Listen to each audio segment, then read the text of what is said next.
ETF index mutual funds నేర్చుకుని stock మార్కెట్లో రాణించాలనుకుంటున్నారా? వెంటనే ఈ నెంబర్కి కాల్ చేయండి. నమస్తే రమగారు. నమస్తే జయ. రమగారు, కార్తీక మాసంలో మనం కార్తీక మాసం అంతా ఉపవాసం చేస్తాము, దీపం పెడతాము ఖచ్చితంగా. దాంతోపాటు మా రమగారి పురాణం, కార్తీక పురాణం వింటాం. వీటన్నిటితో పాటు తులసమ్మకు కూడా చాలా ప్రాధాన్యత ఇస్తామండి. ప్రతిరోజు కూడా తులసి మాతని కొలుస్తూ ఉంటాం. దీనికి సంబంధించి కొన్ని సందేహాలు ఉన్నాయి రమగారు. తులసి మాతకి ఉదయం పూట తులసి మాత ముందు దీపం పెట్టాలా, తులసికి సాయంత్రం పెట్టాలా? మీరు ఒక్కొక్కటి చెప్తే నా ఒక్కొక్క సందేహాన్ని అడుగుతున్నాను. నువ్వు ఒక్కో ప్రశ్న షూట్ చేయి, నేను ఒక్కొక్క ఆన్సర్ చెప్తా. అంతే. తులసి చెట్టు దగ్గర 2 పూట్ల దీపం పెట్టుకోవచ్చు. తులసికి సన్నిధానంలో దీపం అని అట్లా దగ్గరగా పెట్టేసేయకూడదు. కొంతమంది కుదుట్లోనే పెట్టేస్తూ ఉంటారు. అవునవును. తులసి ఆ పని చేయకూడదు. వేడి తగిలేలాగా పెట్టకూడదు. చాలా సెన్సిటివ్ కదా. ఏ మొక్క అయినా సెన్సిటివే. అవును. అందులో తులసి కుదుట్లో పెడితే ఎట్లా, యువతలు పెట్టుకోవాలి. తులసి దగ్గర కొంచెం శుభ్రం చేసుకోవటం. రోజు మీరు దీపం పెట్టదలుచుకుంటే తులసి దగ్గర కూడా నీళ్ళు జల్లి ఒక మాట తుడిచి పిండితోటో చాక్ పీస్తోటో మీకు చేత వచ్చిన అవకాశాన్ని బట్టి కదా ముగ్గు వేసుకోవటం. తులసి కుండీకో లేకపోతే కోటకో ఒక చిటికెడు పసుపు రాసి బొట్టు పెట్టడం, ఓ దీపం వెలిగించటం, దీపం పెట్టుకోవటము. అక్కడి నుంచి ఒక అగరబత్తి చూపించటము నిత్యము చేయొచ్చు. అగరబత్తి చూపించము, మేము అదేం చేయమండి, మాకు అన్ని రెడీగా ఉన్నాయి. అన్నయ్య అంటే పెయింట్ చేసి ఉన్న తులసి ఉంది అంటే తుడుచుకోవాలిగా, తుడిపో ఏదో ఒకటి చేయాలి. దీపం పెట్టుకోవచ్చు 2 పూట్ల. ఉదయం ప్రాతకాలం సూర్యోదయం కాకముందే స్నానం చేస్తాం కదా, అవును, అప్పుడు ఒకసారి దీపం. సాయంకాలం సంధ్యా దీపం కూడా తులసి దగ్గర పెట్టుకోవచ్చు. ఇక్కడ కూడా నువ్వుల నూనె ప్రాధాన్యత ఉంటుందండి. నూనె ఎప్పుడు ప్రాధాన్యమే చేయ. నూనె లేదా ఆవు నెయ్యి. కార్తీకం అంతా కూడా ఆవు నెయ్యి ఎంత ముఖ్యమైనదో, ఎంత మంచిదో, నువ్వుల నూనె కూడా అంత మంచిదేను, శ్రేష్టం. ఈ సీజన్ కి ఇది అవసరం మనకి. మీ అవకాశాన్ని బట్టేమ్మా, లేదా అంత లేదు కానీ ఆవు నెయ్యితో పెట్టాలని ఆస్తుంది, నూనెలో కొంచెం ఆవు నెయ్యి వేసి ఒక చుక్క పెట్టుకో, తర్వాత పైది నువ్వుల నూనె పోసుకోండి. వేరే అవిసె నూనె, విప్ప నూనె వాటిలోకి వెళ్ళబోకండి. ఈ వెదర్ కి ఇప్పుడు మనది శరద్ ఋతువు కదా, ఈ ఋతువుకి ఇది కావాలి మనకి, అంతే. ఓకే. తర్వాత గుమ్మం ముందు ఉండాలా తులసి కోట? అవకాశం లేకపోతే బాల్కనీస్ లో పెట్టుకుంటున్నాం, మరి ఓకే అంటారా? పురాతన కాలంలో మీరు ఊళ్ళల్లో గమనించినట్లయితే ఎవరికి వాకిళ్లలో తులసి ఉన్న దాఖలాలు చాలా తక్కువ ఉండేవి. పెరటి గుమ్మానికి ఎదురుకుండా తులసి ఉండటం ఉండేది. మనం క్రమంగా సినిమాలలో, టీవీలలో, షోస్లో, హిందీ సీరియల్స్లో చూసి ఆంగణమే తులసి అని, వాకిట్లోనే తులసి ఉండాలని, తులసి కోటలని పెట్టుకుంటున్నాము. మీ అవకాశాన్ని బట్టి పెట్టుకోండి. మీరు పూజించటానికి వెసులుబాటు కావాలి. ఏదైనా పెట్టుకుంటే కనుక మేము పూజించము, దాని గాలి కావాలి మనకి తులసి. అలాగైనా సరే వాకిట్లో నుంచి గాలి వచ్చే అవకాశం హెచ్చుగా ఉంటే వాకిలి వైపు, పెరటి వైపు నుంచి గాలి వస్తుందంటే ఆ వైపు. ఆ గాలి మన దాకా వచ్చేలా కావాలి. తులసి మీద నుంచి గాలి. తులసి రాత్రిళ్ళు కూడా ఆక్సిజన్ విడుస్తుందని చెప్తారు. ఇది సైన్స్ గా ప్రూవ్ అయిందో లేదో నాకు నిజంగా తెలీదు, కానీ చాలా మంది పెద్దవాళ్ళు ఏం చెప్తారంటే ప్రతి చెట్టు మామూలు సైన్స్ ప్రకారం పగలు ఆక్సిజన్ విడుస్తుంది, రాత్రిళ్ళు కార్బన్ డైఆక్సైడ్ విడుస్తుంది. కాబట్టి రాత్రిళ్ళు చెట్ల కింద పడుకోవద్దు. అవును అంటే పగళ్ళు చెట్ల గాలి చాలా మంచిది. అందుకని తెల్లవారుజామునే చెట్ల కింద నడవండి, సాయంకాలం ఈవినింగ్ వాక్ వెళ్ళండి. ఎందుకంటే ఆ చెట్లు వదిలే ఆక్సిజన్ని తీసుకుంటాం, రాత్రిళ్ళు కాదు. కానీ ఈ తులసి వ్యవహారంలో ఏం చెప్తారంటే రాత్రిపూట కూడా ఈ పర్టికులర్ తులసి చెట్టు మాత్రమే ఆక్సిజన్నే విడుస్తుందని, నత్రజనిని విడుదల చేసిన నైట్రోజన్ని చాలా తక్కువ మోతాదులో వస్తుంది. ఎక్కువ ప్రాణవాయువుని విడిచే లక్షణం ఉంది కాబట్టి దాని మీద నుంచి వచ్చే గాలి కొంత ఆరోగ్యానికి మంచిది. అందుకని ప్రతి వాకిట్లోనూ తులసి ఉండాలని చెప్తారు. నువ్వు పూజించకపో, నీ విధానం నీది. ఎలాగైనాను ఉండాలి, అంతే లెక్క. మీకు ఎక్కడ వెసులుబాటుగా ఉంటే అక్కడ పెట్టుకోవచ్చమ్మా. ఇది ఖచ్చితంగా ఇక్కడే ఉండాలన్న నియమం అయితే నేను చదవలా ఎక్కడ. ఓకే. తర్వాత మనం తులసి చెట్టు ఆకులు కొన్ని సందర్భాల్లో తింటాం కదండి. పూజించటానికి వేరుగా, ఇలా మనము వాడుకోవటానికి వేరుగా పెట్టుకోవాలా తులసి మాత? పెట్టుకోవాలి, అది నియమం. నువ్వు పూజించే చెట్టుని ఎలా పడితే అట్లా తెంపకూడదు. ఆ చెట్టు నుంచి ఆకులు కోసి నోట్లో వేసుకునే పని చెయ్యొద్దు. పూజిస్తాము, రోజువారీ తులసిలో ఒక శ్రద్ధగా నీళ్లు పోసుకుని ఆ నీళ్ళు నెత్తి మీద జల్లుకుంటాము. తులసి మాత మృత్తిక. తులసి చెట్టు మొదట్లో మన్నుని నొసటన దాల్చే పద్ధతి కూడా ఉంటుంది. పిల్లలు భయపడ్డప్పుడు అప్పుడు పెడతారు, అది మంచిది. మీరు అలా చేయదలుచుకుంటే గనక, పూజించదలుచుకుంటే పూజకు ఒక కుండి విడిగా పెట్టుకోండి. ఇది మంచి డిజైన్లో బృందావనాలు దొరుకుతున్నాయిగా, ఓ బృందావనాన్ని వెలయించుకోండి, అది కూడా మీ ఇష్టమే. అందులో 2-3 మొక్కలు ఉంచుకోండి. కొత్త మొక్కలు మొలిచినప్పుడు తీసి విడిగా పెట్టుకోండి. తులసి వనం వనం అంటే ఒక 6-7 కుండీలలో కనీసం తులసి ఉంటే మీరు పూజకో, పిల్లలకి జలుబు చేసినప్పుడు రసం తీసి పోయటానికో, మీరే నోట్లో వేసుకోవటానికో ఉపయోగపడతాయి. కావాలనుకుంటే అది వాడుకోవచ్చు. పూజకి పెట్టుకునే చెట్టుని చక్కగా మట్టసంగా పెంచుకుంటే బాగుంటుంది, మంచిది. ఓకే. లక్ష్మీ తులసి, కృష్ణ తులసి అని వింటాం. ఈ రెండిట్లో ఏది ఉంచుకోవాలండి ఇంట్లో? 2 ఉంచుకోవచ్చు. పూజ కూడా రెండింటికి చేయొచ్చు. 2 మొక్కలు. ప్రత్యేకతలు ఏంటి రమ్మగారు? ఈ లక్ష్మీ తులసి కంటే లేత రంగు చేయాలి. ఆ చెట్టు కూడా నాజుగ్గా ఉంటుంది. కృష్ణ తులసి ముదురు కాండమున ముదురుగా ఉండేది, ముదురు రంగులో కనపడుతూ ఆకులు ఘాటైన ప్రకృతి కలిగి ఉంటాయి. ఇది మంచి ఇది చెడు అని ఏమీ లేదు. ఈ పూజకి ఇదే, ఆ పూజకి అదే అన్న మాటలు కూడా పొరపాటే. మనం కల్పించుకుంటాం వాటన్నిటినీ.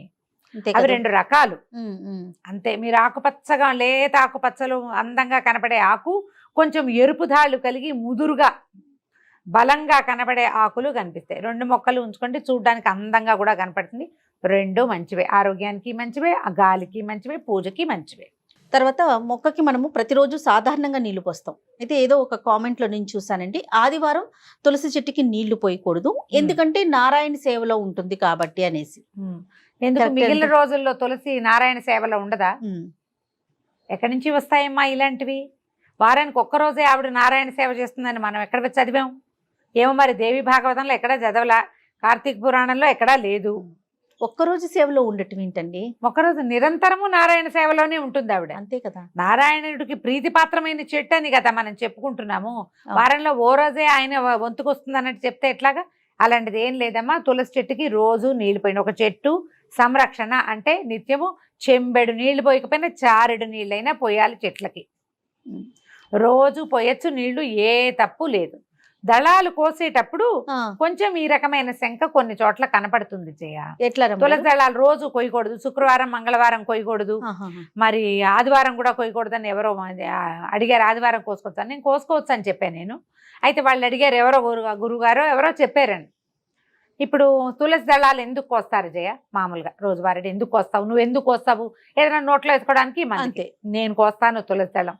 మా ఇంట్లో చిన్న కృష్ణ ప్రతిమ ఉంది. నేను కృష్ణుడి పాదాలకు ప్రతిరోజు ఒక తులసి దళం పెట్టాలి, నా నియమం. నేను మంగళవారం, శుక్రవారం, ఆదివారం కృష్ణుడికి తులసి సేవ చేయొద్దా? ఇప్పుడు ప్రతిరోజు చేసే అలవాటు ఉన్నప్పుడు అప్పుడు వారాలు చూసుకోం కదండి. అక్కర్లేదుగా? అక్కర్లేదు. ఇప్పుడు ఏ తులసి నువ్వు కోయకూడదు, మామూలు తులసికి నువ్వు విడిగా పూజ కోసం లేదా ఇతరత్ర ఆయుర్వేద ఉపయోగాల కోసం పెట్టుకున్న తులసి కొయ్యకూడదన్న నియమం అయితే లేదమ్మా. నేను దాన్ని సమర్థించట్లేదు.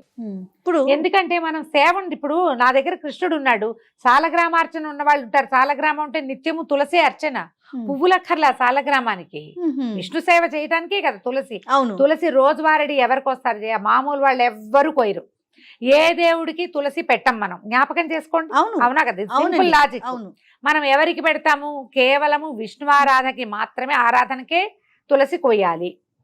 మరి మంగళ శుక్రవారాలు ఆదివారాలు తులసి కొయ్యకూడదంటే ఆరాధన మానేస్తామా? అంతే, సింపుల్ కదా. మానం, ఆరాధన చేస్తాం కాబట్టి అమ్మ ఆరాధన కోసం కోసుకుంటున్నాము అని దండం పెట్టి కోసుకోవాలి. అయినా పూజకి వేరు, మనం ఇతరితర కార్యక్రమాలకు వేరు పెట్టుకుందాం అనుకున్నప్పుడు ఇంకా ఈ రోజులు లెక్క అవసరమే లేదు. విష్ణుఆరాధనకి నిస్సంకగా తులసిని కోసుకోవచ్చు. అయితే రాత్రిళ్ళు కోయొద్దని మాత్రం ఖచ్చితంగా చెప్తారు. రాత్రిళ్ళు తులసి కాదు, నువ్వు ఏ చెట్టు నుంచి ఏమీ కోయకూడదు. చెట్లు రెస్ట్ లో ఉంటాయి. వాటి నుంచి కార్బన్ డైఆక్సైడ్ రిలీజ్ అవుతూ ఉంటుంది, వాటి దగ్గరికి వెళ్ళకూడదు. అంతే. తర్వాత ఆడవారు కొయ్యకూడదు, మగవారు మాత్రమే కొయ్యాలనే మాట కూడా విన్నాను రమ్మగారు, ఇది కరెక్టేనా? ఇది వరకు చెప్పేవాళ్ళు అట్లాగే మగవాళ్లే కొయ్యాలి తులసి, ఆడవాళ్ళు కొయ్యకూడదని. తిథుల్లో కూడా కొన్ని తిథులు ప్రత్యేకంగా కొయ్యకూడదని ఉండేవి. మరి ఆ రోజున విష్ణుఆరాధన ఏం చేసేవాళ్ళో మనకు తెలియదు. అదేలే, చెప్పేవాళ్ళు అట్లా. అమావాస్యలోను అక్కడ తులసి పడుకుంటుంది అని, ఆమె నిద్రించే కాలం అని కొయ్యకూడదని అనేవాళ్ళు. ఇప్పుడంతా తిథులు చూసుకుని ప్రవర్తించే వాళ్ళగా మనం చెప్పాల్సిన పని అయితే లేదు కదా. అవునా? ఇదివరకు మగవాళ్లే కొయ్యాలి, ఆడవాళ్ళు కొయ్యకూడదు అనేవాళ్ళు.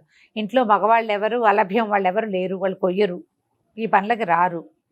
మన ఇంట్లో ఒక విష్ణు ప్రతిమో, ఓ వెంకటేశ్వర స్వామో, ఒక కృష్ణుడో, ఓ వెన్న కృష్ణుడో ఉన్నారు, వారికి ఒకటి సమర్పించాలని ఉంది. అప్పుడు ఏం చేస్తాం? ఓ నమస్కారం చేసుకుని అపరాధ శాస్త్రాన్ని క్రియంతే అహర్నిశమయ దాసోయమితి మా మత్వ క్షమస్వ పరమేశ్వరి జనార్దన ఇది చెప్పుకుని కోసుకోవచ్చు.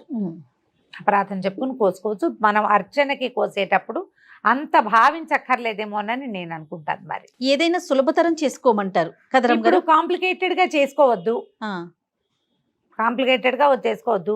నా వరకు నేను చెప్తున్న ప్రతిరోజు నేను మా ఇంట్లో ఒక వెనకృష్ణుడు, ఒక వేణుగోపాలుడు, ఒక సీతారామ లక్ష్మణ ఆంజనేయ స్వామి సన్నిధి ఒకటి, తర్వాత సాలగ్రామం ఉన్నారు 4 తులసి దళాలు ఎవ్రీడే కోస్తా జయ నేను.